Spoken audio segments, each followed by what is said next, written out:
կարող ես քո պարտատոմսը վաճառել, կուտակված տոկոսն էլ չեն կորցնի, բարձի տակ բայլը հարմար չի։ Բարև ձեզ, դուք դիտում եք Viva Podcast-ը եւ այսօր մենք ունենք շատ ֆինանսատնտեսական հյուր, մեր հյուրն է Ամերիաբանկի կապիտալ շուկաների բաժնի ղեկավար Շուշանիկ Հովսեփյանը, ճիշտ է։ Բարև ձեզ։ Բարև ձեզ, շնորհակալություն, որ եկել եք եւ քանի որ կապիտալ շուկաների ղեկավարն եք, բացատրեք այդ ինչ է եւ այդտեղից սկսենք, փորձենք խորանալ։ Ինչու է դա կարեւոր նաեւ մեր համար։ Փորձենք հնարավորինս մատչելի ներկայացնել։ Կապիտալի շուկան այն համակարգն է, այն վայրը, որտեղ շատ բարձրացված հանդիպում են խնայողությունները եւ փողի պահանջարկ ունեցողները։ Այսինքն դա երկարաժամկետ փողի շուկան է, որտեղ մի կողմից ներդրում կատարողներն են, ովքեր ունեն երկարաժամկետ, քիչ թե շատ երկարաժամկետ խնայողություններ եւ մյուս կողմում բիզնեսները, պետությունները, ովքեր ունեն երկարաժամկետ զարգացման պլանները կատարելու համար ներդրումների անհրաժեշտություն։ Այսինքն հանդիպեցին փող ունեցողը եւ խնայողություն ունեցողը եւ այդ գումարը ծախսելու ներդրումների նպատակով այդ գումարի անհրաժեշտություն ունեցողները։ Շատ բարձրացված, բայց ինքը բնականաբար շատ բարդ եւ բազմակողմանի համակարգ է, որտեղ մասնակիցները տարբեր են, դրանք եւ ներդրողներն են, ընդ որում ներդրողները կարող են լինել ինստիտուցիոնալ, կարող են լինել սովորական ֆիզանձիկ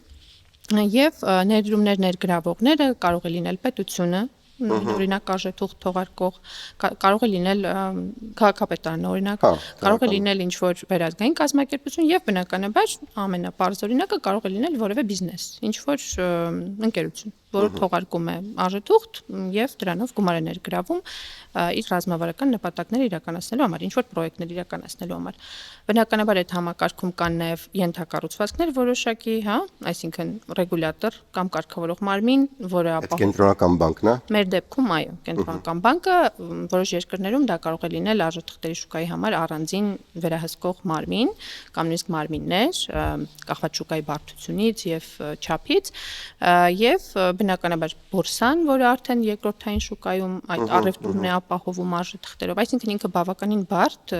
իրավական, տեխնիկական նաեւ համակարգեր է ենթադրում իր մեջ ներառված, բայց հիմնականում կարելի է ուղղակի պատկերացնել մի հատ համակարգ, որտեղ հանդիպում են խնայողությունը եւ ներդրումները, հա, այսինքն ես ունեմ խնայողություն, ինչ որ մեկն էլ ունի գումար ներգրավելու կարիք, ընդ որում գումարը նպատակային, հա, ինչ որ տնտեսական զարգացման ինչ որ նպատակներ ունի, այդ նպատակով ներդրումներ է ներգրավում եւ ես խնայողություններս ներդնում եմ արժեթղթերի տեսքով։ Շատ լավ բացատրեցիք, իրականում հենց այդ անալոգիան ուզում եի բերեի, հարցնեի արդյոք տենց է, այսինքն կան մարդիկ, ովքեր ունեն ավելորդ փող, խնայողություն, որոնք մտածում են ոնց ճիշտ տեղադրեն այդ փողը, որ ուղղակի չնստի եկամուտ բերի, ու այդ փողը ինչ որ միտեղ կուտակվում է, նաև կան մարդիկ, ում պետք է փող իրանց բիզնեսը զարգացնելու համար, ու այդ մարդիկ հանդիպում են այս մարդկանց, ու այդ ամեն ինչը հանդիպման վայրը կապիտալի շուկան է փաստորեն։ Շատ բարձրացված է։ Հիմա փորձենք այդ ներդրողի տեսանկյունից նայել, ինչ ներդնելու հնարավորություններ կան Հայաստանում, օրինակ արժեթղթերից կամ հետո նաև պարտատոմսերից խոսանք կամ գուցե նույն բանն է, մի հատ կբացատրեք, ինչ ներդրումների հնարավորություններ ունենք։ Տեսեք, արժեթուղթը պարտատոմսը արժեթղթի տեսակ է։ Այսինքն, երբ խոսում ենք կապիտալի շուկայի մասին, մենք խոսում ենք առաջին հերթին ներդրումային արժեթղթերի մասին, որտեղ մենք ունենք նաև այսպես կոչված փողի շուկա, որը ավելի կարճ շուկան է, այսինքն լիկվիդայնության պահանջ ունեցողներն են այստեղ գումար ներգրավում։ Կապիտալի շուկան ավելի, ինչպես ասեցի, զարգացման ռազմավարական տես ներդրումային շուկա է, որտեղ մեկ տարուց ավելի երկար, հա, ներդրումների մասին ենք խոսում, մանավանդ եթե հայկական իրավական ձևակերպումներով նայենք, խոսքը հենց ներդրումային արժեթղթերի մասին է։ Պարտատոմսը ներդրումային արժեթղթի տեսակ է։ Մեր շուկայում ուղղակի այնպես է ստացվել ցանկացած նոր զարգացող շուկայում, որ առաջին հերթին պարտքային կապիտալի շուկան է զարգանում, նոր հետո բաժնային։ Բայց հիմնական այդ երկու ներդրումային արժեթղթերը, գրեթե բոլոր շուկաներում այս երկու հիմնական ներդրումային արժեթղթերն են, պարտատոմսեր, պարտքային արժեթղթեր կամ պարտատոմսեր եւ բաժնային արժեթղթեր կամ բաժնետոմսեր։ Դա ինչպես եւ անունը հուշում է, պարտատոմսը պարտքը ցույց տվող արժեթուղթն է, այսինքն պարտքը հավաստող, իսկ բաժնետոմսը որևէ ընկերությունում բաժնային կապիտալում մասնակցությունը հավաստող արժեթուղթ։ Հիմա նայեք, օրինակ ես կուտակել եմ $1000 կամ 2։ Ես փորձում եմ հասկանալ արդյոք ավելի ճիշտ է ես ունեմ բաժնեմաս, ինչ որ ընկերությունում, թե արժեթուղթ, որը ուղղակի ներդրում կլինի, նաև ինչ որ դիվիդենդ կբերի։ Ոնց են կողմնորոշում մարդիկ, որ հասկանան, որն ավելի շահավետ ու ամենակարևորը ավանդները, մինչև հիմա ամենահայկական ֆինանսական մշակութային գծերից մեկը այն է, որ եթե ավելորդ փող է պետք է ավանդ դնես, այնտեղ 6%, 7%, թե ինչքան է, ու դա է հիմնական փող պահելու, կուտակելու բանը։ Ինչ կասեք ավանդների մասին համեմատաբար այն մյուս տեսակների հետ։ Ավանդը դասական խնայողության գործիքն է, ինքը կարծում եմ միշտ լինելու է եւ միշտ մնալու է որպես հիմնական խնայողություն պահելու միջոց, բայց ավանդը մի շարք սահմանափակումներ ունի, այսինքն Այդ ասեք։ օրինակ մենք բոլորս գիտենք, որ ավանդը մարդիկ ներդնում են որոշակի ժամկետով։ Ընդ որում, եթե օրենքով նույն ֆիզանսի դեպքում օրինակ ժամկետից շուտ գումարը ետ վերցնելու դեպքում բնականաբար գումարը պարտավոր է բանկը վերադարձնել, բայց պարտավորություն չունի տոկոսագումարը, կուտակված տոկոսագումարը ձեզ տալու, եթե դուք խզում եք պայմանագիրը ժամկետից շուտ։ Այսինքն ստացվում է, որ եթե ենթադրենք ինչ որ մեկը 6 ամսով ավանդային պայմանագիր ուներ, բայց ինչ որ պատճառով 4 ամսից իրեն այդ գումարը պետք է, ինքը իր գումարը կստանա, բայց ստացվում է, որ 4 ամիս ինչ որ տոկոսագումար էր աշխատել, որը ինքը կորցնում է։ Իսկ պարտատոմսերի շուկայում այս խնդիրը լուծված է նրանով, որ իրենք շրջանառվող են, այսինքն դու միշտ կարող ես քո պարտատոմսը վաճառել երկրորդային շուկայում կամ բորսայում, եթե ինչ որ պատճառով օրինակ մինչև մարում չես ուզում պահել եւ քեզ գումարը ավելի շուտ է պետք։ Եվ նա ով քեզնից գնում է այդ պարտատոմսը, քեզ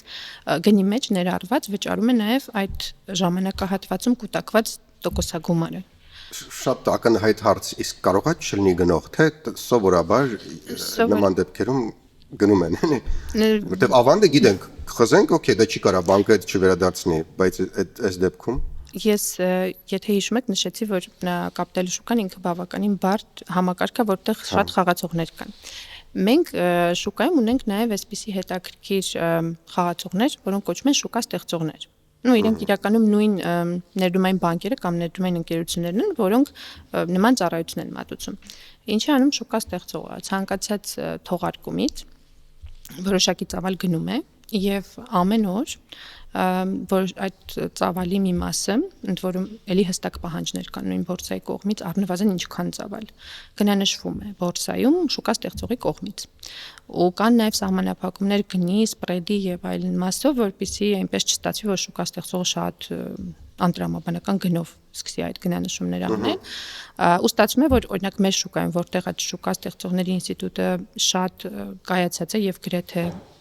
պարտադիր պայման է հիմա դարձել թողարկումների համար, բոլորը գիտեն, որ եթե ուրիշ ոչ ոք չուզենա վաճառել կամ գնել, առնվազն շուկա ստեղծողը ամեն օր որոշակի ծավալ գնանշում է։ Սա շատ մեծ կոմֆորտ է հատկապես ֆիզանս ներդրողների համար, ինչու եմ ասում ֆիզանս, որտեղ իրենց դեպքում է ներդրման չափը ոչ մեծ, ավելի հեշտ է։ Իրենց ավելի հեշտ է, այսինքն օրինակ, եթե մենք գիտենք, որ շուկա ստեղծողը ամեն օր առնվազն ընդհանուր ծավալի 1% գնանշելու է, միջին վիճակագրական ֆիզանսի ներդրման չափը միշտ շատ այսպես ապահով այդ չափի մեջ տեղավորվում է եւ իրենք գիտեն, որ ցանկացած օր կկարողանան վաճառել, եթե ինչ որ պատճառով իրենց օրինակ ժամանակից շուտ պետք է այդ գումարը ետ ստանալ։ Եվ այդ կուտակված տոկոսն էլ չեն կորցնի։ Եկեք փորձենք հասկանալ թվերով, հա, ինչ տարբերություն կա միջին ավանդի ու միջին պարտատոմսերի կամ բաժնետոմսերի միջև, որ ավելի ակնհայտ դառնա, որ նա շահավետ է։ Ես ենթադրում եմ, որ ավանդները շատ ավելի քիչ կամ տարբերություն են, ամենաբազային բանն են, ինչքան 6-7 մոտավորապես տոկոս, իսկ այն մյուսները պարտատոմսերը 10-12, հա, մոտավորապես շատ տարբեր կարող է լինել կախված թողարկողից, որպեսզի պարզ լինի համեմատությունը, փորձենք համեմատել առաջին հերթին բանկերի թողարկած պարտատոմսերը ու բանկային ավանդները։ Այս դեպքում ռիսկը նույնական է, որովհետև թողարկողը նույն բանկն է, ընդ որում մեր օրենսդրությամբ բանկի կողմից թողարկված պարտատոմսերը բացարձակ նույն ռիսկայնությունն ունեն, որովհետև նույն ձևով երաշխավորված են ավանդների հատուցումը երաշխավոր հիմնադրամի կողմից։ Այդ շատ կարևոր նյուանս է։ Բայց դա միայն բանկերի թողարկումներին է վերաբերում, այսինքն բանկային ավանդին որպես առաջին փոխարինող գործիք արդյոք դիտարկում են բանկի կողմից թողարկված պարտատոմս։ Ու իրականում այդ միգրացիան, այսպես ասած, ավելի բարդ գործիքների մեր շուկայում հենց այդպես էլ տեղի է ունեցել։ Այսինքն մենք տարիներ առաջ, երբ որ ակտիվորեն սկսեցին բանկերը թողարկել պարտատոմսեր, մարդիկ քիչ-քիչ սկսեցին համարձակվել ավանդի փոխարեն ներդրումը անել բանկերի կողմից թողարկված պարտատոմսերում։ Երբ որ արդեն մի քիչ ծանոթացան գործիքին, հմտացան, արդեն հաջորդ քայլով այսպես ասած ռիսկ արեցին նաև ոչ բանկ թողարկողների պարտատոմսեր դիտարկել որպես ներդրման գործիք։ Բանկի դեպքում այդ տարբերությունը շատ քիչ է լինելու, հա, տրամաբանորեն, որովհետև իրանք շատ մոտ են ռիսկայնությամբ եւ մնացած բոլոր պարամետրով, բայց նույնիսկ այս պայմաններում բանկերը մի քիչ պրեմիա են առաջարկում, որովհետև բանկի տեսանկյունից էլ է պարտատոմսը շատ ավելի հետաքրքիր ու լավ գործիք ժամկետների ճիշտ կառավարման տեսանկյունից, որովհետև տեսեք, եթե դուք բանկին նայեք որպես ինստիտուտ, որը նաև իր ներքին լիկվիդայնության, ժամկետայնության բոլոր այդ գեփերն է կառավարում, որ հանկարծ խնդիր չունեն, դե իրենք երկարաժամկետ են, չէ՞ վարկ տալիս։ Այսինքն ավանդ տվողի տեսանկյունից, տեսեք, դուք 6 ամսով ավանդ եք դնում, բայց բանկը այդ գումարները վերցնելով երկարաժամկետ վարկեր է տալիս։ Ասում եմ, որ բանկին էլ է ձեռնտու պարտատոմսի տեսքով դա անել, որովհետև ի տարբերություն ավանդի պարտատոմսի սեփականատերը չի կարող ժամանակից շուտ գալ իր գումարը հետ ուզել։ Ինքը կարող է ուղղակի դա վաճառել շուկայում։ Բայց բանկը գիտի, որ այսքան տարի ես այսքան գումար պարտքով վերցրել եմ ու ոչ մեկ չի գալու այդ գումարը ինձից հետ ուզի։ Դրա համար բանկերը մի փոքր այդ նպատակով պրեմիա են առաջարկում շահագրգռելով, որ ավելի շատ պարտատոմս ձեռք բերեն, քան ավանդական ոնց որ ավանդային միջոցների ձևով ներդնեն։ Եվ ինչպես ասացի, հաջորդ փուլով, հատկապես վերջին 2 տարիներին շուկան շատ ակտիվ է, մենք բավականին մեծ պահանջարկ ունենք ոչ բանկ թողարկողների պարտատոմսերի նկատմամբ։ Ովքեր են հետաքրքիր վերջերս թողարկումներ արել մեծ Հայաստանում։ Դե բնականաբար ամենաթարմ թողարկումը մեզ մոտ հենց Viva Armenia-ի պարտատոմսերի թողարկումն է, որը այս պահին ընթանում է, դե կարելի է ձեռք բերել։ Այո, դեռ կարելի է ձեռք բերել։ Դրանք սպառվում են։ Իհարկե, այո, իրենք սահմանափակ ծավալով են եւ որոշակի ժամանակ տեղաբաշխում են եւ բնականաբար ինչ որ ժամկետ ենք ֆիքսում տեղաբաշխման, բայց եթե պահանջարկը շատ է լինում, այդ ժամկետից շուտ կարող է տեղաբաշխումը ավարտվել։ Անցյալ տարի ունեցել ենք նաև 2 այլ խոշոր ծավալային թողարկումներ, հիմնականում թողարկողները մեզ մոտ խոշոր ենթակառուցվածքային ընկերություններ են, ունեցել ենք Հայաստանի էլեկտրական ցանցեր որպես խոշոր թողարկող, ունեցել ենք նաև Telecom Armenia։ Անցյալ տարի այս 2 խոշոր ոչ բանկ թողարկողներն են եղել եւ բնականաբար շուկայում եղել են նաև փոքր ավելի ծավալի թողարկումներ, բայց ծավալային առումով այս վերջին 3 խոշոր պրոյեկտները սրանք են, որ ես նշեցի։ Էլ ցանցը բաժնետոմս է, թե պարտատոմս։ Բոլորը պարտատոմս են։ Բաժնետոմսեր այդքան հաճախ չեն թողարկվում։ Անցյալ տարի, եթե չեմ սխալվում, 1 բաժնետոմսերի թողարկում է եղել շուկայում։ Սենց ասեմ, իրականում ընկերություններն էլ պիտի այդ աճի եւ զարգացման ճանապարհը անցնեն։ Այսինքն դասական process-ը հետեւյալն է՝ սկզբից անցնել պարտատոմսերի թողարկման process-ով հանրային կապիտալի շուկային ծանոթանալ, ձեռք բերել վստահությունը, հա, ներդրողների, հետո արդեն բաժնային կապիտալի շուկա մուտք գործել։ Իհարկե կան հիմա ավելի IT ստարտափային ինչ-որ մեծ աճի պոտենցիալ ունեցող ընկերություններ, որոնք կարող են այլ ճանապարհով գնալ, բայց դասական process-ը այդպիսին է, այսինքն քանի որ բաժնային կապիտալի շուկան շատ ավելի ռիսկային է եւ բաժնետոմսերում ներդրումները շատ ավելի ռիսկային են, ընկերությունը պիտի ձեռք բերի այդ վստահությունը։ Նոր ներկայանա ներդրողներին նման պրոյեկտով։ Նաև պետք է նայել ընկերությունը դրա կարիքը ունի, թե ոչ, այսինքն ընկերություններ կան ու հայկական մենտալիտետը պատկերացնելով կարող եք ենթադրել, որ շատ հաճախ կարող են լինել ընկերություններ, որտեղ ուղակի սեփականատերը կամ բաժնետերը դեռ պատրաստ չլինի այդ քայլին։ Այսինքն ինչ է նշանակում բաժնետոմս թողարկել, նշանակում է քո սեփականությունը կիսել հանրության հետ։ Այն իմաստով, որ դու ունենալու ես բազմաթիվ անծանոթ ներդրողներ, որոնք ունենալու են ձայնի իրավունք, որոնց արժև մենեջմենտը հաշվետու պիտի լինի, որոնք ակնկալում են որոշակի դիվիդենդներ ստանալ եւ նաեւ մասնակցելու են քվեարկություններին, ժողովներին, այսինքն կարող է լինել իրավիճակ, որ ընկերությունը շատ լավը լինի, բայց սեփականատերը, հիմնադիրը պատրաստ չլինի այդ քայլին։ Այդպես էլ է լինում։ Շատ լավ։ Ես հիմա մայ ամերիա հավելվածով մտա արժեթղթերի բաժին MyInvest ու ստեղ ամբողջ աշխարհը երևում է Microsoft, Nvidia, տենց միջազգային Tesla եւ այլն, այդ այսինքն հասարակ մարդը, եթե մտնում է, ինքը կարա ձեռք բերի ոչ միայն հայկականը, այլ տենց միջազգային շուկայի խաղացողների թղթեր։ Այո, պլատֆորմը հենց այդպես էլ ստեղծված է եւ Մեր Հայաստանից չես կարող առնես Microsoft։ Ոչ, սխալվում եք, կարող եք, ընդ որում ոչ միայն ամերիկյան շուկա, շատ ավելի լայն Xiaomi-ն եմ տենում իրականում, հա։ Այո, շուկաների հասանելիությունը այս պահին բավականին լայն կա հավելվածում, ծածկում է եւ հայկական շուկան եւ միջազգային։ Շատ հետաքրքիր է։ Իսկ Viva-ի պարտատոմսերը տեսակ։ Տեսա, հա, դա տեսա, դա փնտրեցի ու այնտեղ կար, այնտեղ ուղղակի պետք է ճիշտ գրել, ճակերտներով գրել, ես ուղղակի Viva գրեցի, չգտա, հետո ճակերտներով Viva։ Այնտեղ իրականում մի քիչ ներքև ավելի մատչելի, տեսանելի բաների տեսքով կա, ուղղակի բաների վրա։ Նոր եմ սկսել ուսումնասիրել։ Եվ այնտեղ մնում է միայն քանակը լրացնեք, մնացած ամեն ինչ այնտեղ կա։ Ընդիրա։ Ինչ կասեք այն մարդկանց, ովքեր ամեն դեպքում նախընտրում են փողը բարձի տակ թողնել։ Ինչքանով է իրեն արդարացնում ընդհանրապես ոչ միտեղ չխաղացնել փողը։ Դա ինձ թվում է նախ բարձի տակ պահելը հարմար չի։ Իդիվս այլ հարցերի շատ պրիմիտիվ խնդրեմ ասեմ։ Առաջին հերթին անվտանգ չի տանը գումար պահելը, հա, այսինքն եթե դուք ունեք զգալի խնայողություն, շատ ռիսկային է ֆիզիկապես դա պահել օրինակ ձեր տանը։ Այդ ամենաառաջին ինձ թվում է ռիսկային է, ես կավելացնեի էլի, որ բոլորս նայում ենք 0.2, գիտենք ինչ ալում եթե հերու հարևան բարեկամ իմանում է, որ տանը պահվում է $60,000 կամ ինչ որ մեծ փող, դա ռիսկային շատ փափուկ է ասած, էլի իրականում դա վտանգավոր է։ Դրա համար ես միշտ պատկերացնում եմ գողերի դեմքի արտահայտություն, եթե մտնեն մեր տուն, որ ոչ մի բան չգտնեն, ինչ որ մանտրաժ վիճակ։ Այդ մանտրաժ վիճակ գցելու համար է նաև պետք չէ տանը չպահել երևի։ Այո, նաև դրա համար եւ իհարկե եթե ընդհանրապես ոչինչ չեք անում, ուղղակի գումար ինչ որտեղ դրված է, որովհետեւ օրինակ չեք մտածում, որ կարելի է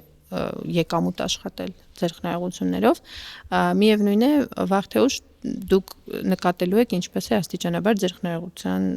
գնողունակությունը ընկնում, հա, բոլորս գիտենք կա գնաճ, ինֆլյացիա եւ եթե ոչինչ այդ գումարի հետ չես անում, ուղղակի դնում ես ինչ որտեղ պահում ես, վաղ թե ուշ գնողունակությունը խնայողության իջնելու է։ Ինչ պիտի անենք, որպեսզի այդպես չլինի, պիտի փորձենք այդ գումարը ներդնել։ Կախված ռիսկի ընկալման, ռիսկի ընդունելու աստիճանից կարելի է սկսել ավանդական ինչ-որ բանկային թղթերից կամ ավանդից եւ հետո արդեն դիտարկել նաեւ ավելի եկամտաբեր, միգուցե մի փոքր ավելի ռիսկային ֆիքսված եկամուտով գործիքներ օրինակ պարտատոմսերը համարվում են ոչ ռիսկային, որովհետև իրենք ֆիքսված եկամուտ են վճարում եւ դա պարտք է, որը վերադարձվում է ինչ-որ կոնկրետ ամսաթվին եւ եթե ավելի համարձակ են, ավելի շատ եկամուտի ակնկալիք ունեն, կարող են դիտարկել նաեւ բաժնային կապիտալի շուկա։ Այդ որ ավելի ռիսկային ենք ասում, մի փոքր բացենք փակագծերը, հա, ինչ է նշանակում ավելի ռիսկային ներդրում, ինչ ռիսկերի մասին, որ կարող է ուղղակի տենց զրոյանա, թե ինչ ռիսկեր են էլի։ Տեսեք, պարտատոմսի դեպքում ռիսկը թերևս միայն այն է, որ այն ընկերությունը, որը թողարկել է, կարող է ուղղակի ի վիճակի չլինել հետո պարտքը մարել։ Թերևս հիմնական վարկային ռիսկը դրանում է։ Իսկ բաժնետոմսի դեպքում մենք ունենք նաև ռիսկ, որ այն ակնկալիքները, որ ընկերության աճի հետ կապված եղել են, չեն իրականանում։ Այսինքն դուք գնում եք բաժնետոմս, ինչպես եք գումար աշխատում բաժնետոմսից, կամ ընկերությունը պիտի վճարի ռեգուլյար շահաբաժին կամ դիվիդենդ, որպեսզի եկամուտ աշխատեք, կամ պիտի ակնկալեք, որ այդ բաժնետոմսի գինը ժամանակի ընթացքում աճելու է եւ դուք եթե հետո ուզենաք դա վաճառել, ավելի բարձր գնով եք վաճառելու։ Բնականաբար աճելու է, եթե ընկերության զարգացման նպատակները իրականանում են, այսինքն այն ինչ որ օրինակ բաժնետոմսը թողարկելիս ընկերությունը ենթադրաբար խոստացել է, որ ես զարգանալու եմ, աճելու եմ, ներդրումներ եմ անելու եւ այլն, դա իրականություն է դառնում եւ բոլորը սպասում են, ոնց օրինակ եղավ բոլորս լավ օրինակ գիտենք Nvidia-ի դեպքում, երբ որ պարզապես այս AI բումը, հա, բերեց նրան, որ բոլորը սկսեցին սպասել այդ սպասումները, հա, որ պահանջարկը աճելու է այդ ընկերության արտադրանքի նկատմամբ եւ ֆանտաստիկ տեմպով սկսեց բաժնետոմսերի գինը աճել։ Ինչքանով էր դա արդարացված, ինչքանով էր իրականությանը մոտ, իհարկե ճշգրտումներ եղան եւ այլն, ժամանակը ցույց կտա, բայց այդ սպասումները, որ ընկերությունը աճելու է, պահանջարկը իր արտադրանքի նկատմամբ գնալով ավելանելու է, բերում է բաժնետոմսի գնի աճին։ Բայց ինքը բնականաբար շատ ավելի ռիսկային է, որովհետև դա կարող է սխալ գնահատական լինել։ Կարող են այդ սպասումները չարդարանալ եւ ստացվում է, որ գնել բաժնետոմս ակնկալելով, որ դու պիտի գումար աշխատես այդ բաժնետոմսի գնի աճից, բայց կարող է մի տարի հետո պարզվի, որ ընդհակառակը կորցրել ես, ոչ թե աշխատել ես։ Պարտատոմսի դեպքում այդ կորցնելու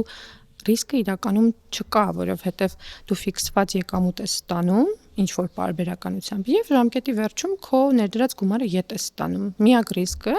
եթե ինչ որ սցենարում ընկերությունը ի վիճակի չլինի պարտքը մարել։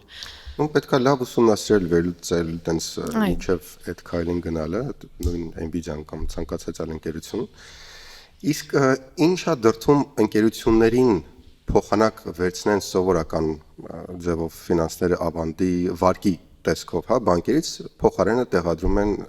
պարտատոմսեր, արժեթղթեր, իրենց տեսլական, իրենց կողմից, հա, փորձենք նայել, ինչու չեն վերցնում սովորական վարկ, այլ տեղադրում են այդ պարտատոմսերը։ Երբեմն կարող է պատճառը լինել ծավալը, որ օրինակ սովորական վարկային միջոցով շատ խոշոր ներդրումային պրոյեկտներ իրականացնելու համար դու կարող ես պարզապես չկարողանալ մեկ բանկից, օրինակ, հա, ներգրավել այդքան գումար։ Իհարկե կարող ես սինդիկացված վարկ վերցնել, բայց հանրային կապիտալի շուկայի դեպքում, երբ որ դու արդեն առաջարկ անում ես հանրային շուկայում եւ հրավիրում ես բոլորին քեզ պարտքով փող տալ, հա, այսպես ասած, դու հնարավորություն ունես ներգրավելու ոչ միայն ինստիտուցիոնալ ներդրողների, ինչպիսին օրինակ բանկերն են, կարող ես ներգրավել նաև սորական ֆիզանձանց, ինչ որ ֆոնդերի եւ արդյունքում, երբ որ ավելի լայն ներդրողների խմբի հետ ես դու դա փորձում անել, մեծ հավանականություն կա, որ շատ ավելի հարմար տոկոսադրույքով կկարողանաս ներգրավել։ Դե կապիտալի շուկան նաև այդ էֆեկտիվությունն է մեծացնում ներդնելու եւ գումար ներգրավելու։ Եթե ավելի པարզ պատկերացնենք, ինչպես է բանկը վարկ տալիս, չէ՞, մենք օրինակ, մենք որպես ֆիզանց ավանդ ենք ներդնում, այդ ավանդներից գոյացած միջոցներից բանկը վարկավորում է տնտեսությունը։ Եթե մի պահ պատկերացնենք, որ բանկը չկա եւ մենք կարող ենք ինքներս ուղիղ վարկավորել տնտեսությանը, ստացվում է, որ մի միջնորդ այդտեղ այլևս չկա եւ այլ հավասար պայմաններում ենթադրվում է, որ շատ ավելի ցածր տոկոսադրույք պիտի լինի, որովհետեւ եթե ես օրինակ, չգիտեմ, 5%-ով պիտի ավանդ դնեի, հետո 8%-ով բանկը պիտի վարկավորեր, միգուցե 6.5%-ով ես միանգամից վարկավորեմ այդ ընկերությանը։ Շատ པարզ, եթե բացատրենք, հա, իհարկե միշտ չի որ դա այդպես է, որովհետև այնտեղ շատ տարբեր գործոններ կան, բանկը կարող է վարկ տալ, նաև գրավ ուզել դրա դիմաց եւ այլն, որով իր ռիսկերը փոքրացնում է, բայց հիմնականում այս էֆեկտը հատկապես որակյալ թողարկողների դեպքում, որոնց համար պատրաստակամությունը, հա, սովորական ներդրողների կողմից իրենց պարտքով գումար տալու մեծ է, այդ էֆեկտին հասնել հնարավոր է, այսինքն ավելի մատչելի ռեսուրս ստացվի կապիտալի շուկայից ներգրաված գումարը, քան այն, ինչ իրենք կվերցնեին բանկից վարկի տեսքով։ Իսկ ինչ դեր է խաղում հեղինակությունը ընկերության, հա, որը թողարկում է պարտատոմսեր, արդյոք դա, չգիտեմ, քանակի վրա, ընդհանուր ծավալի վրա ազդեցություն կարող ունենա եւ մարդիկ ինչքանով են ռացիոնալ կատարում իրանց ընտրությունը, ինչքան էմոցիոնալ, որովհետեւ կարող է, չգիտեմ, McDonald's, հա, վերցնենք, ինչ որ մարդիկ կոնկրետ զգացում ունեն, ինչ որ Պավլովի ռեֆլեքսը արտնանում, երբ լսում են McDonald's, դա կարող է ազդի իրենց որոշումների կայացման վրա, ոնց են մարդիկ կողմնորոշվում, ինչ գործ ունի էմոցիան ստեղ։ Ինձ թվում է հատկապես ֆինանս ներդրողների դեպքում շատ մեծ, որովհետև իրենք որպես կանոն ռեսուրս հնարավորություն շատ լուրջ ֆինանսական վերլուծություն անելու չունեն եւ բնականաբար այդ ասոցիացումը ինչ որ բրենդի հետ իրենց հարազատ ում վստահում են շատ մեծ դրական էֆեկտ է ունենում եւ ընդհանրապես հանրային կապիտալի շուկա ոչ հայտնի բրենդով մուտք գործելը մի փոքր ռիսկային եւ քիչ է հավանական, որ դա կհաջողի, որովհետեւ մենք խոսում էինք, տեսեք, վարկի փոխարեն արժեթղթեր թողարկելու տարբերակը, վարկային գործիքները իրենք միշտ մնալու են, որպես առաջնային այդ պահանջարկը բավարարող ռեսուրս, հա, եւ որ կա վարկ վերցնելու կարիք։ Եվ հանրային կապիտալի շուկա մուտք են գործում ընկերությունները, երբ որ արդեն այդ զարգացման այդ փուլին հասել են, երբ բրենդը ճանաչելի է, երբ իրենք արդեն վստահելի են, ինչ որ անցած ճանապարհ ունեն, որովհետև այդ վստահությունը, երբ որ դու արդեն հանրությանն ես առաջարկում, հստակ իմանալով, որ ի տարբերություն բանկի, օրինակ, ֆինանս ներդրողը այդ վերլուծությունը չի անելու։ Իրենք իհարկե որոշակի բազային ինֆորմացիա ունեն, որը կարող են նայել, վերլուծել, բայց բոլորս էլ գիտենք, որ այդ լուրջ վերլուծությունը շարքային ներդրողը չի անում։ Եվ այստեղ շատ մեծ դեր ունի վստահությունը, որ ունեն իրենք այդ ընկերության նկատմամբ, բրենդի նկատմամբ, նոր հետո միգուցե ասենք նաև փորձեն ինչ-որ ֆինանսականներին ծանոթանալ, բայց բնականաբար այդ էմոցիոնալ որոշումը հատկապես ֆինանս ներդրողների մոտ միանշանակ ավելի առաջնային է։ Իսկ որտեղ է տեղադրվում այդ պարտատոմսերը, բանկերում թե բորսայում։ Մենք բորսայում ենք, չէ՞։ Բորսան երկրորդային շուկան է։ Փորձեմ հնարավորինս մատչելի բացատրել առաջնային երկրորդային շուկա ասելով ինչի նկատի ունենք։ Առաջնային շուկան այն շուկան է, որտեղ արժեթղթերը ծնվում են, այսինքն մենք ստեղծում ենք ընկերությունների հետ միասին այդ արժեթղթերը։ Երկրորդային շուկան է, որտեղ իրենք արդեն շրջանառվում են, այսինքն մի ձեռքից մյուս ձեռք են անցնում։ Այդտեղ արդեն ունենք բորսա, որովհետև մենք պիտի պատկերացնենք, որ մերօրյա շուկաներում պարտատոմսը կամ ցանկացած արժեթուղթ ինքը ապանյութականացված է, այսինքն կա համակարգ գրանց համաձայն էլեկտրոնային, այսպես ասած, որտեղ ինքը գրանցված է, որտեղ գրանցված է ով է իր սեփականները, բայց ինքը թղթային չի, հա, այսպես, եթե դուք ուզում եք վաճառել, այնպես չի, որ ինչ-որ թուղթ է փոխանցում եք ինչ-որ մեկին, կա համակարգ, դեպոզիտար, որտեղ գրանցվում է, որ օրինակ Սերգեյ Սարգսյան սեփականատերն է այս պարտատոմսի, երբ որ դուք բորսայում դա վաճառում եք, այդ գործարքի սեթլմենթի արդյունքում արդեն բազայում սեփականատերը փոխվում է։ Այսինքն երկրորդային շուկան դա այն վայրն է, որտեղ վաճառվում, գնվում են արդեն գոյություն ունեցող արժեթղթերը։ Իսկ մեր թիմը ինչ է անում։ Մենք ստեղծում ենք այդ արժեթղթերը ընկերությունների հետ միասին։ Ինչպես ենք ստեղծում։ Մենք միասին հատուկ ստանդարտներին համապատասխանող ազդագիր ենք գրում, դա ռեգուլյատիվ պահանջ է ցանկացած շուկայում, ազդագիրը հրապարակային օֆերտան է, այսինքն ինքը հրապարակային պայմանագիր է։ IPO-ն է դա, հա։ Այո, IPO-ն առաջարկն է հենց։ IPO-ի համար էլ պետք է կազմվի այդ ազդագիրը կամ միջազգային տերմին որպես պրոսպեկտուս ասվածը, որտեղ գրվում է ամեն ինչ ընկերության մասին, առաջարկվող թղթերի մասին, ինչ է առաջարկվում, ինչ պայմաններով, ու ստացվում է, որ այդ հրապարակային փաստաթուղթը հենց այդ պայմանագիրն է, որով ցանկացած ներդրող այդ համաձայնությունը տալով դառնում է պայմանագրի կողմ, եթե շատ պարզ ասենք, հա։ Այսինքն տեսեք, եթե դուք օրինակ ուզեիք X ընկերությանը պարտքով գումար տալ, ինչ պիտի անեիք։ Պիտի ինչ որ փոխառության պայմանագիր կնքեիք։ Ենթադրենք, օրինակ Սերգեյ ունի խնայողություն,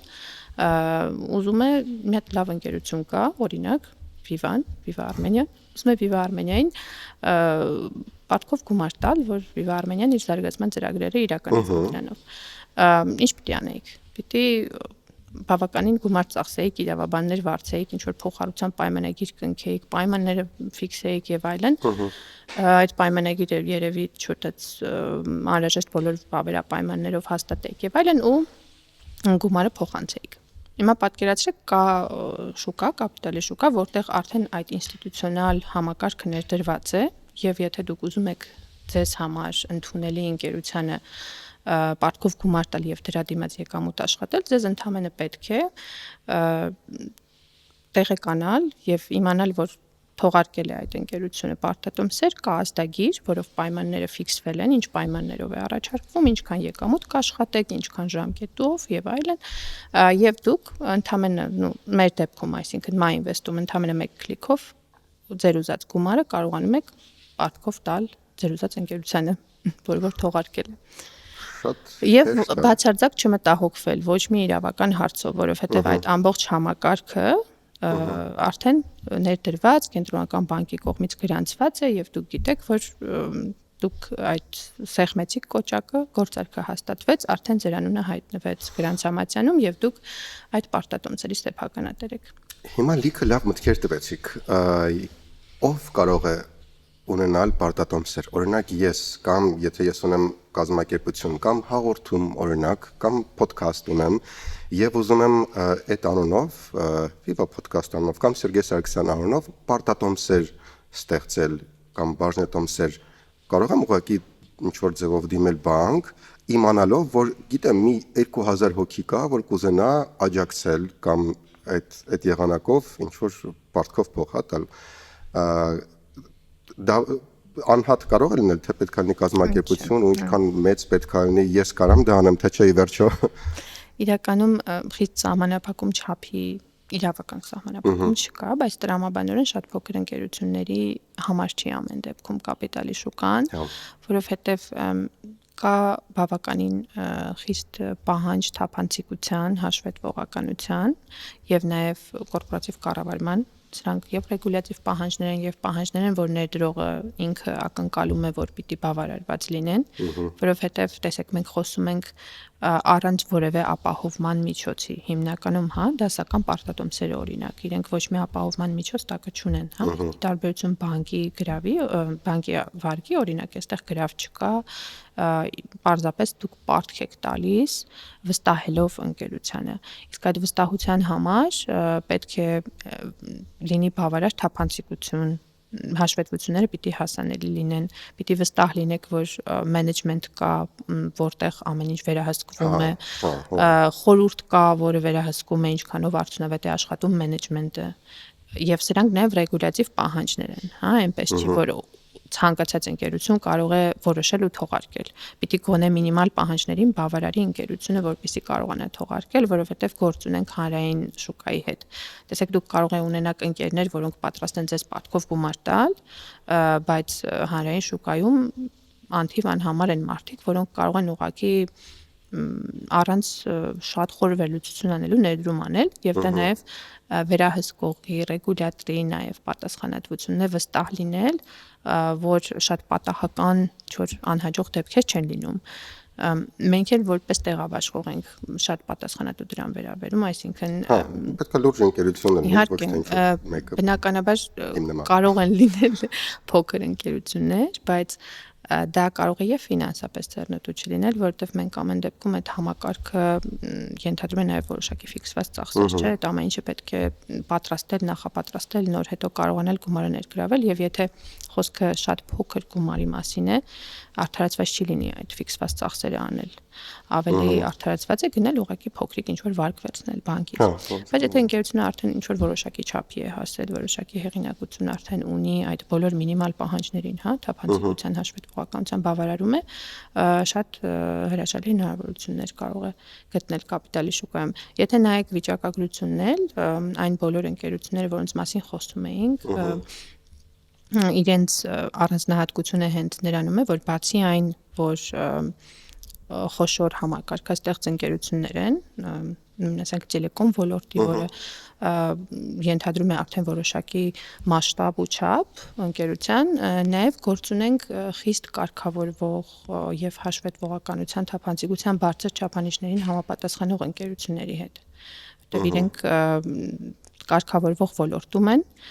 երկար տարիներ բոլորը թափանցիկ տեսնում են եւ ֆինանսականները եւ գործառնական արդյունքները այդ ընկերությունների եւ շատ տրամաբանական է, որ առաջին հերթին շուկայում թողարկումներ անում են հենց նման ընկերությունները։ Լավ, եւ վերջում մի շատ խելացի հարց եմ ուզում տամ, կան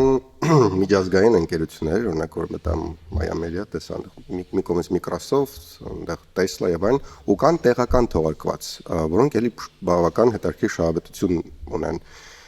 Ոնց կողմնորոշվել այտենց միջազգային, որոնք այտենց վաղուց լսել ես, գիտես, իրանք շատ միջազգային են, չնայած որ օրինակ Tesla-ն հիմա տարբեր կռիվների հետ պատճառով Կանադայի հետ եւ այլն Եվրոպայի հետ մի քիչ նես չի որ շատ լավ են գործերը, բայց ամեն դեպքում ոնց կողմնորոշվել տեղական թե միջազգային պարտատոմսեր արժեթղթեր վերցնել։ Եթե խոսենք Տեսլայի դեպքում ենթադրում եմ բաժնետոմսի մասն էի խոսում, բաժնետոմսերի մասով մեզ մոտ միգուցե ընտրությունը շատ մեծ չլինի, մենք այս պահին շուկայում ընդամենը 12 ընկերություն ունենք, որոնք բորսայում ցուցակված բաժնետոմսեր ունեն, այսինքն ընտրությունը շատ մեծ չի։ Գիտի որ քիչ են բաժնետոմսերը,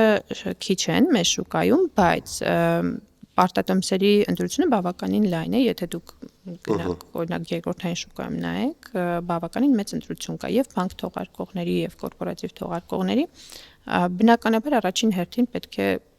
դուք ձեզ հարց տաք, ես ինչ արժույթով եմ ուզում ներդրում անել, ինձ թվում է եթե այդ արժույթը դրամն է, պատասխանը ակնհայտ է, որ դուք դրսում դրամով որևէ բան չեք կարող ձեռք բերել, այսինքն եթե դուք պատկերացնում եք, որ դուք պիտի խնայեք դրամով, ձեր խնայողությունը դրամով է, տրամաբանական է, որ դուք ներդրում անեք հայկական դրամով։ Ընդ որում ասեմ ձեզ վերջին տարիներին դրամի կայունությունը հաշվի առնելով բոլորը կփաստեն, որ շահել են այն անձինք, ովքեր խնայողությունները արել են դրամով եւ ներդրումներ են արել։ Ես հենց հիմա կառնում Viva-ի ու Hets-ի պարտատոմսեր։ Viva-ն մեր դեպքում արտարժույթով է։ Բայց այո, միևնույն ժամանակ եթե դրամ չի, արտարժույթ է, արդեն ընտրությունը պիտի անեք լոկալ շուկա, թե միջազգային շուկա, չէ՞, այսինքն եթե դուք արդեն որոշել եք, որ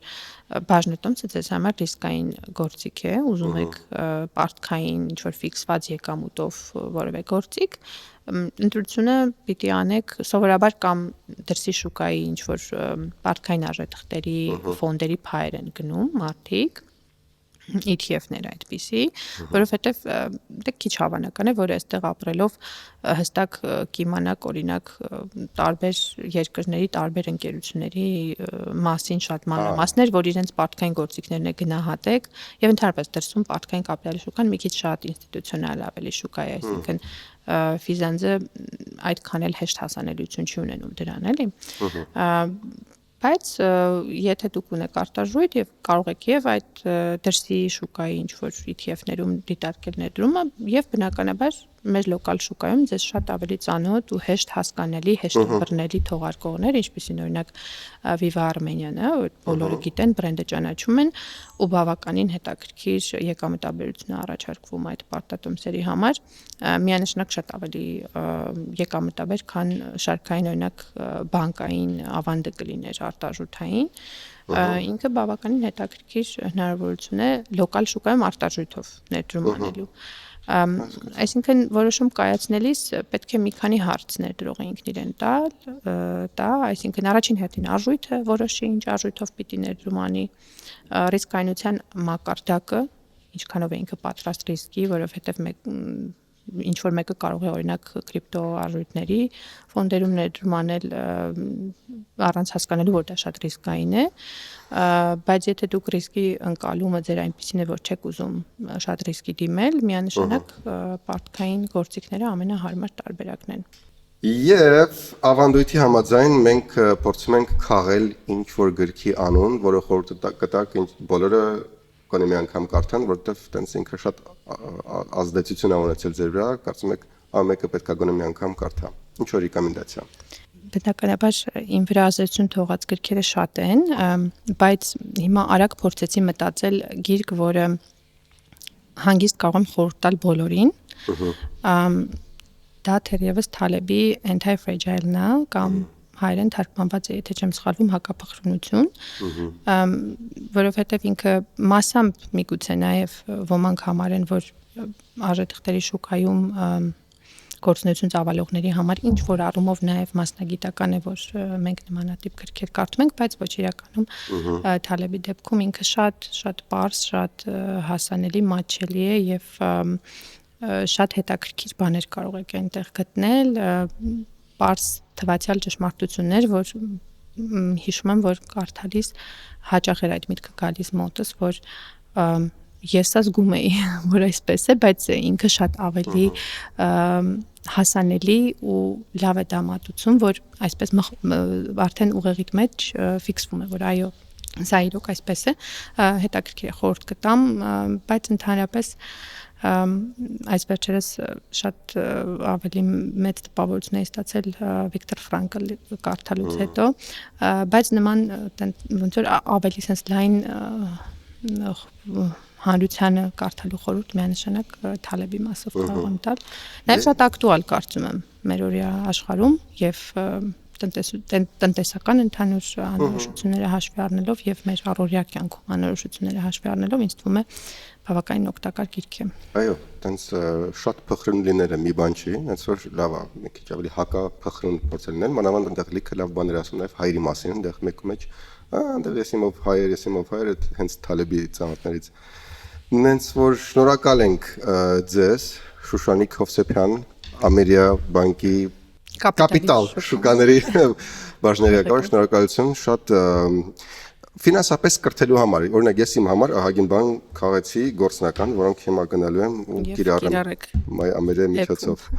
Շնորհակալություն, ձեզ հետ Viva podcast-ը մնացեք մեզ հետ, մենք դեռ կհանդիպենք շատ։